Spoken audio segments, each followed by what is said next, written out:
नमस्कार मित्रों, संसार मानस पर आप सभी लोगों का बहुत बहुत स्वागत है। माघ का पवित्र महीना चल रहा है और महाकुंभ का पवित्र स्नान भी। साथ ही साथ माघ मास के शुक्ल पक्ष का आज बृहस्पतिवार है और आज का दिन भगवान श्री हरि विष्णु को समर्पित है। इस समय पर हमने श्री सत्यनारायण व्रत कथा के ऊपर इस वीडियो को बनाया है। इस वीडियो को अंत तक अवश्य देखें और कथा का श्रवण करें। इस चैनल को सब्सक्राइब करके हमारा सपोर्ट जरूर कर दें, क्योंकि भीड़ बहुत है और ये चैनल खो जाएगा। श्री सत्यनारायण व्रत किसी भी दिन किया जा सकता है, फिर भी हमारे देश में प्रायः पूर्णमासी के दिन श्री सत्यनारायण व्रत की कथा कराने का अधिक प्रचार है। वैसे बृहस्पतिवार के दिन भी हम श्री सत्यनारायण की व्रत कथा को श्रवण कर सकते हैं। कथा इस प्रकार है। एक बार नैमिषारण्य में तपस्या करते हुए शौनकादि ऋषियों ने सूत जी से पूछा कि जिसके करने से मनुष्य मनोवांछित फल प्राप्त कर सकता है, ऐसा व्रत या तप कौन सा है। सूत जी ने कहा कि एक बार श्री नारद जी ने भी श्री विष्णु भगवान से ऐसा ही प्रश्न किया था। तब श्री विष्णु भगवान ने उनके सामने जिस व्रत का वर्णन किया था वही मैं आपसे कहता हूँ। प्राचीन काल में काशीपुरी में एक अति निर्धन और दरिद्र ब्राह्मण रहता था। वह भूख प्यास से व्याकुल हो भटकता फिरता था। एक दिन उसकी दशा से व्यथित होकर विष्णु भगवान ने बूढ़े ब्राह्मण के रूप में प्रकट होकर ब्राह्मण को सत्यनारायण व्रत का विस्तार पूर्वक विधान बतलाया और अंतर्ध्यान हो गए। ब्राह्मण अपने मन में श्री सत्यनारायण व्रत करने का निश्चय करके घर लौट आया और इसी चिंता में उसे रात भर नींद नहीं आई। सवेरा होते ही वह सत्यनारायण के व्रत का संकल्प करके भिक्षा मांगने के लिए चल दिया। उस दिन उसे थोड़े ही परिश्रम में बहुत अधिक धन धान्य आदि भिक्षा प्राप्त हुआ। सायंकाल घर पहुंचकर उसने बड़ी श्रद्धा के साथ श्री सत्यनारायण भगवान का विधि पूर्वक पूजन किया। भगवान सत्यदेव की कृपा से वह थोड़े ही दिनों में धनवान हो गया। जब तक वह जीवित रहा तब तक महीने के महीने श्री सत्यनारायण का व्रत और पूजन करता रहा। यह देह छोड़ने के बाद वह विष्णु लोक को गया। सूत जी पुनः बोले, एक दिन वह ब्राह्मण अपने बंधु बांधवों के साथ बैठे ध्यान मग्न हो श्री सत्यदेव की कथा सुन रहा था। तभी भूख प्यास से व्याकुल होकर एक लकड़हारा वहां जा पहुंचा। वह भी भूख प्यास भूलकर कथा सुनने बैठ गया। कथा की समाप्ति पर उसने प्रसाद ग्रहण किया और जल पिया। फिर उसने ब्राह्मण से इस कथा के बारे में पूछा तो उन्होंने बताया कि यह सत्यनारायण जी का व्रत है जो मनोवांछित फल देने वाला है। पहले मैं बहुत दरिद्र था, इस व्रत के प्रभाव से ही मुझे यह सब वैभव प्राप्त हुआ है। यह सुनकर लकड़हारा बहुत प्रसन्न हुआ और मन ही मन श्री सत्यनारायण के व्रत और पूजन का निश्चय करता हुआ लकड़ी बेचने के लिए बाजार की ओर चल पड़ा। उस दिन लकड़हारे को लकड़ियों को दुगना दाम मिला। उन्हीं पैसों से उसने केले, दूध, दही आदि पूजन की तमाम सामग्री खरीद ली और घर चला गया। घर पहुंचकर उसने अपने कुटुंबियों और पड़ोसियों को बुलाकर विधि पूर्वक सत्यनारायण का पूजन किया। सत्यनारायण की कृपा से वह थोड़े ही दिनों में संपन्न हो गया। सूत जी ने आगे कहा कि प्राचीन काल में उल्कामुख नाम का एक राजा था। वह और उसकी रानी बड़े दोनों धर्मनिष्ठ थे। एक समय राजा रानी भद्रशिला नदी के किनारे श्री सत्यनारायण की कथा सुन रहे थे कि एक बनिया वहां पर पहुंच गया। उसने रत्नों से भरी अपनी नौका को एक किनारे पर लगाया और स्वयं पूजा की जगह पर बैठ गया। वहां का चमत्कार देख उसने राजा से इसके बारे में पूछा। राजा ने बताया कि हम विष्णु भगवान का पूजा कर रहे हैं। यह व्रत सभी मनोकामनाएं पूरी करने वाला है। राजा के वचन सुन और प्रसाद पाकर बनिया अपने घर चला आया। घर पहुंचकर उसने अपनी पत्नी से व्रत का सभी वृत्तांत कहा और संकल्प किया कि मैं भी संतान होने पर यह व्रत अवश्य ही करूंगा। उसकी पत्नी का नाम लीलावती था। सत्यदेव की कृपा से कुछ ही दिनों बाद वह गर्भवती हो गई और 10 महीने पूरे होने पर उसने एक कन्या को जन्म दिया। कन्या का नाम कलावती रखा गया और वह चंद्रमा की कलाओं के समान नित्य प्रिय बढ़ने लगी। एक दिन अवसर पाकर लीलावती ने अपने पति को सत्यदेव का व्रत करने की बात याद दिलाई तो उसने कहा कि मैं यह व्रत कन्या के विवाह के समय करूंगा। यह कहकर बनिया अपने कारोबार में लग गया। जब कन्या विवाह के योग्य हो गई तो उसने दूतों द्वारा खोज कराकर कंचनपुर नगर के एक बनिए के सुंदर, सुशील और गुणवान बालक के साथ विवाह कर दिया। फिर भी बनिए ने सत्यनारायण का व्रत नहीं किया। इससे श्री सत्यनारायण भगवान को बहुत क्रोध आया। कुछ दिनों बाद बनिया अपने दामाद को साथ लेकर समुद्र के किनारे रत्नसारपुर में व्यापार करने लगा। एक दिन रत्नसारपुर के राजा चंद्रकेतु के खजाने से चोरों ने बहुत सा धन चुरा लिया। राजा के सिपाही चोरों का पीछा कर रहे थे।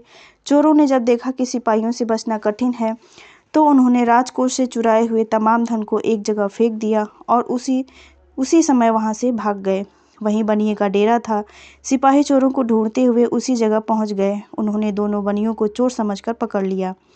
राजा ने दोनों बनियों को जेल में डालने का आदेश दिया और उसका धन कोष में जमा करा दिया।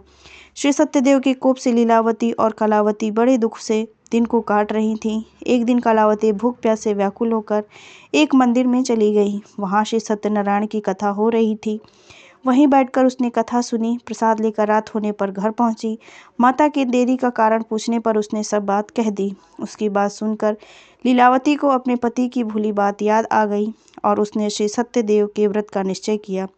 उसने अपने बंधु बांधवों को बुलाकर श्रद्धापूर्वक कथा सुनी और विनम्र भाव से आर्त होकर प्रार्थना की कि मेरे पति ने संकल्प करके जो भी आपका व्रत नहीं किया उसी से आप अप्रसन्न हुए थे, आप कृपा करके उसका अपराध क्षमा करें। लीलावती की प्रार्थना से श्री सत्यदेव उसी रात प्रसन्न हो गए। उसी रात्रि में सत्यदेव ने राजा चंद्रकेतु को सपने में दर्शन देकर कहा कि प्रातःकाल होते ही दोनों बनियों को जेल से छोड़ दो और उनका सभी धन उन्हें लौटा दो, वरना पुत्र और पौत्र समेत तुम्हारा सारा राजकाज नष्ट हो जाएगा। इतना कहकर सत्यदेव तो अंतर्ध्यान हो गए। राजा ने भी सवेरा होते ही दोनों बनियों को मुक्ति का आदेश दिया और साथ ही उसका धन उन्हें लौटा दिया। बहुत सम्मानपूर्वक उन्हें विदा किया। दोनों बनिए आनंदित होकर अपने नौका लेकर घर की ओर चल पड़े। तभी श्री सत्यनारायण भगवान सन्यासी के वेश में उसी समय उसके समीप आए और बोले कि तुम्हारी नौका में क्या है। बनिए ने हंसते हुए उत्तर दिया कि नौका में तो लता पत्रों के सिवाय कुछ भी नहीं। यह सुनकर दंडी स्वामी ने कहा कि तुम्हारा वचन सत्य हो। स्वामी के चले जाने पर बनिए ने देखा कि नौका हल्की होकर ऊपर उठ रही है। उसे बड़ा कुतूहल हुआ और देखा तो बेहोश होकर गिर पड़ा। किंतु दामाद ने कहा कि इस प्रकार घबराने से काम तो चलेगा नहीं, यह सब उन्हीं स्वामी की करामात है, चलकर उनसे प्रार्थना की जाए तो वैसा ही हो जाएगा। दामाद की बात मानकर बनिया स्वामी के पास पहुंचा और उनके चरणों में गिर पड़ा। बार बार उनसे क्षमा मांगने लगा। उनके विनीत स्वर से भगवान ने प्रसन्न होकर उन्हें इच्छित वरदान दिया और स्वयं उसी जगह जाकर अंतर्ध्यान हो गए। बनियों ने नाव के पास जाकर देखा तो वह धन रत्नों से भरपूर थी। तब उन्होंने वहीं श्री सत्यदेव का पूजन किया और कथा सुनी। फिर वह घर की ओर चल दिए। अपने घर के समीप पहुंचकर बनिए ने लीलावती के पास अपने आने का समाचार भेजा। लीलावती उस समय श्री सत्यनारायण की कथा सुन रही थी। उसने अपनी पुत्री कलावती से कहा कि तुम्हारे पति और पिता आ गए हैं, मैं उनके स्वागत के लिए चलती हूँ। तुम भी प्रसाद लेकर शीघ्र ही नदी तट पर पहुँच जाना। कलावती इतनी प्रसन्न हुई कि उसने विमुग्ध होकर कथा का प्रसाद नहीं लिया और तुरंत ही नदी के तट पर दौड़ पड़ी। वह ज्यों ही नदी के किनारे पहुंची त्यों ही उसके पति समेत नौका जल में डूब गई। यह देख बनिया हाहाकार करके छाती पीटने लगा। लीलावती भी दामाद के शोक में विलाप करने लगी और कलावती अपने पति की खड़ाऊं लेकर सती होने को उद्यत हुई। तभी आकाशवाणी हुई कि हे वणिक, तेरी कन्या सत्यनारायण के व्रत का प्रसाद निरादर करके पति से मिलने आई और आतुर होकर उस प्रसाद का निरादर किया। यदि वह प्रसाद लेकर फिर आए तो उसका पति जी उठेगा। यह सुनकर कलावती घर की ओर दौड़ गई और श्री सत्यनारायण का प्रसाद लेकर नदी के किनारे आई तो क्या देखती है कि उसके पति समेत नौका जल पर तैर रही है। यह देख बनिया भी प्रसन्न हो गया और अपने घर पहुंच गया। वह जब तक जीवित रहा तब तक श्री सत्यदेव का व्रत करता रहा तथा श्रद्धापूर्वक कथा को सुनता रहा। इसके पश्चात सूत जी बोले कि एक समय तुंगध्वज राजा शिकार खेलने के लिए वन में गया हुआ था।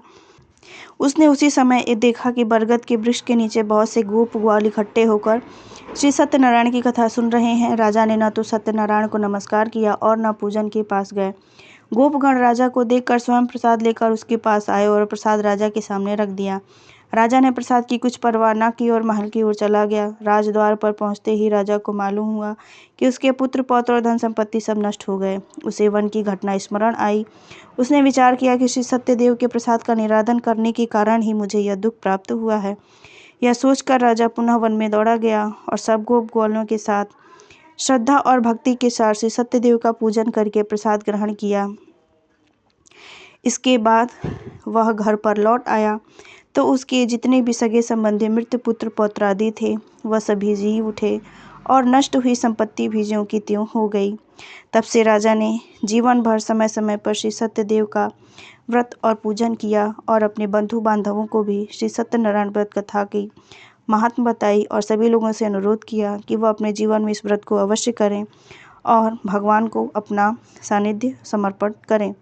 इस प्रकार यह कथा यहीं पे समाप्त होती है। इस कथा को और लोगों के साथ शेयर करें। इस चैनल को सब्सक्राइब करें और बने रहें इस चैनल पर आगे आने वाली धार्मिक गतिविधियों और पौराणिक व्रत कथाओं के मिलने तक।